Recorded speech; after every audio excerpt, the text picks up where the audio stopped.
All right, folks, I think we're almost ready to get started. Looks like we're talking to Santa Diver at the moment. So all you folks up front, please be sure to take a seat, okay, guys? You can stay up front, but just sit down, okay? Now, my name is Dustin one more time, folks. Thank you very much for making it out today. I'm going to go ahead and turn on our diver's microphone because I just got that signal from him.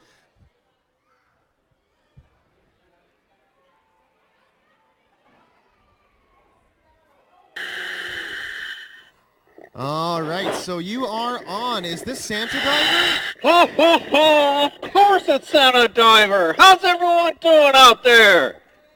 All right, yeah, I think we're doing great, Santa. Okay, well, we are in Blue Cavern. I'm guessing it's pretty chilly in there, but not as cold as you're used to. Not at all. This is really warm compared to the North Pole.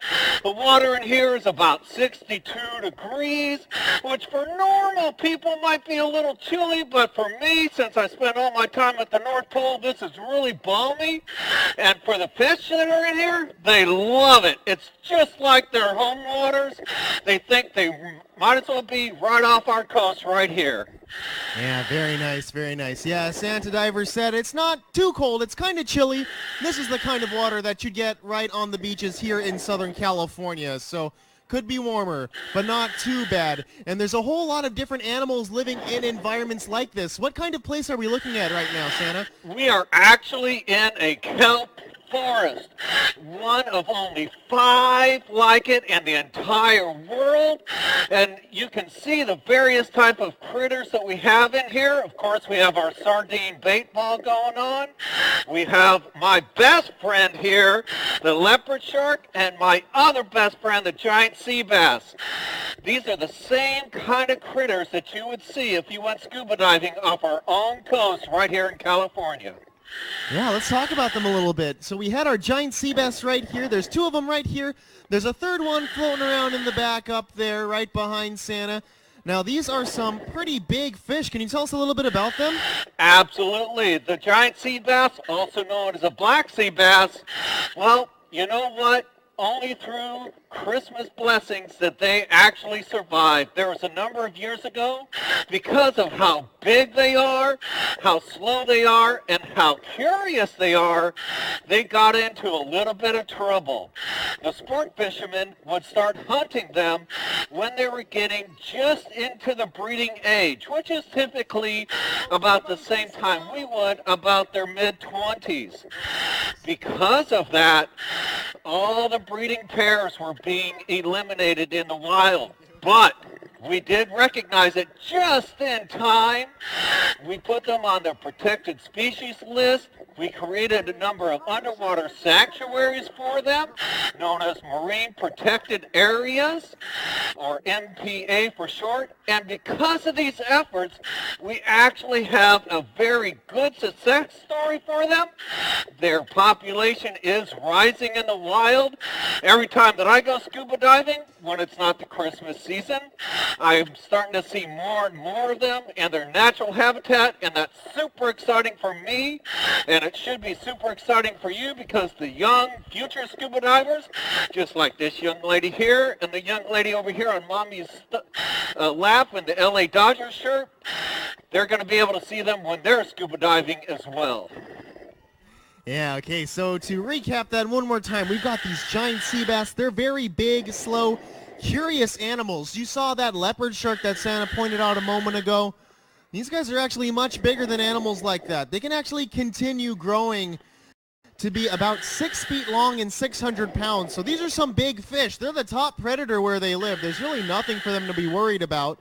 So they can go ahead and check things out. They can be curious because they're not too worried about their safety, but you know, things are a little different when people enter the picture. So we have hunted a lot of these giant sea bass, but it's illegal to do anything to them these days, and they are starting to come back, as Santa Diver said. We actually have a pretty exciting story happening right here at the aquarium with these guys, right? We do indeed. 2 of our 3 giant sea bass are a breeding pair. They actually made a baby.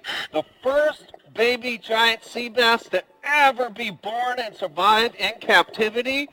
And we have one right down our hallway here in the Redondo Canyon exhibit. That's where all the little sand dollars are. And right now, that guy is about the size of my fist. When he was born, he was real little. But now he's getting bigger, and he's starting to look more and more like his parents. He actually has spots just like his parents. It's super exciting. Yeah, definitely check out that little baby once you're done with this show, guys. You're going to head to the right into Southern California right here. It's the first exhibit coming up on your right-hand side. But yeah, pretty cool. The first time this has happened in an aquarium. All right, now let's talk about one of our other animals. If you guys look up toward the surface, let's see, I'm trying to point out one at the moment, but there are these big, long, gray fish. They're called white sea bass.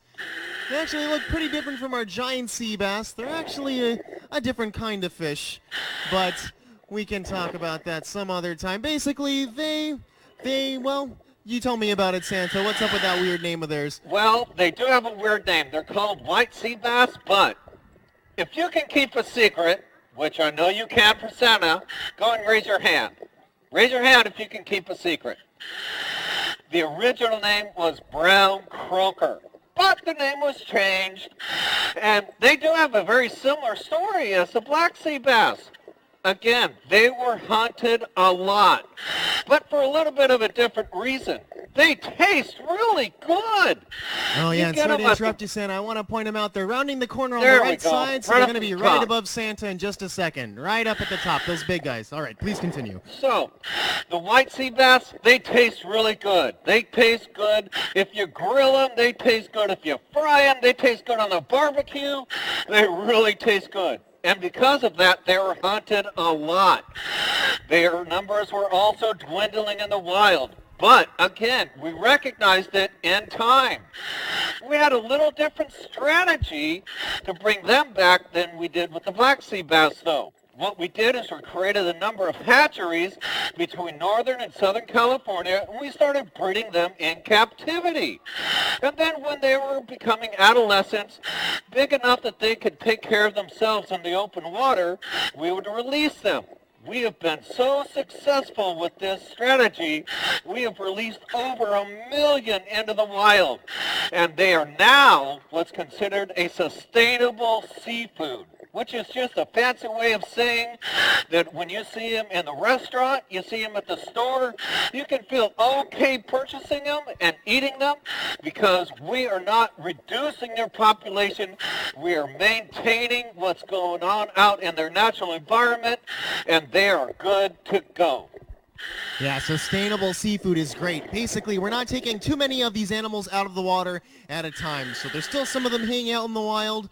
The animals that need to eat those fish can do that too. They can also have babies. You're not accidentally catching animals that you didn't even want to catch either. So sustainable seafood is definitely the way to go if you ever want to eat fish or shellfish. You can check out our website, seafoodforthefuture.org, and learn a little bit more about that.